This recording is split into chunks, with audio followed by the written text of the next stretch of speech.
Et il est 6h10 sur RMC. Bon réveil à tous. Elle s'appelait Mélodie, elle avait 25 ans et samedi, près d'Aurillac, elle se promenait avec son compagnon sur un sentier de randonnée balisé lorsqu'elle a été atteinte par une balle tirée par une chasseuse. L'auteur présumé du tir n'avait que 17 ans, elle participait à une battue au sanglier. Plusieurs personnalités politiques se sont emparées de ce drame. Yannick Jadot et Jean-Luc Mélenchon notamment, réclament l'interdiction de la chasse le week-end désormais. Alors, comment faire cohabiter chasseurs et promeneurs? Une interdiction le week-end ou lors des vacances scolaires est-elle la solution? C'est le reportage de la rédaction, signé ce matin Anne-Liva Tolinki.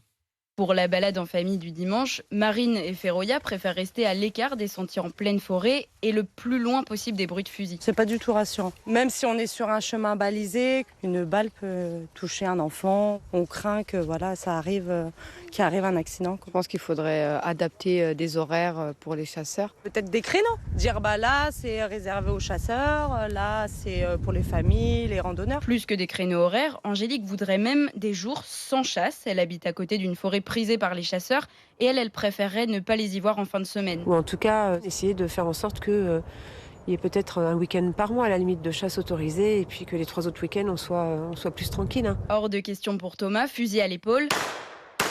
Hier, il était en pleine chasse aux pigeons. La semaine, on travaille, donc la chasse, c'est impossible la semaine. Interdire la chasse le week-end, c'est pourtant une proposition portée par 2 candidats de la gauche à la présidentielle, Yannick Jadot et Jean-Luc Mélenchon. Mais dans ce cas-là, qui va réguler le gibier? C'est la question que pose Thomas. Il n'y aura pas de chasseurs, donc ça veut dire qu'il y aura plus de dégâts dans les cultures, pour les agriculteurs, pour tout l'environnement, les forêts et tout. Ça, c'est pas la solution non plus. Des solutions, il y en a d'autres, estime Myriam. Elle est fille et mère de chasseurs et veut mieux baliser les sentiers ou encore sensibiliser davantage les promeneurs à la chasse. Dialoguer, il faut éviter la guéguerre, entre guillemets, parce que c'est une guerre aujourd'hui qui s'est révélée. Et voilà quoi, mais le dialogue, et non tout de suite la réforme en se disant non à tout et en montant au créneau. Et elle regrette qu'une fois de plus, la chasse soit pointée du doigt. Actuellement, c'est vrai que c'est très compliqué parce qu'il y a une grosse polémique autour de la chasse et on met de plus en plus en avant les accidents. Il ne faut pas grand-chose pour lancer la pierre et puis hop, ça s'enflamme. Chaque année, une vingtaine de personnes meurent dans des accidents de chasse. Dans la majorité des cas, les victimes sont des chasseurs.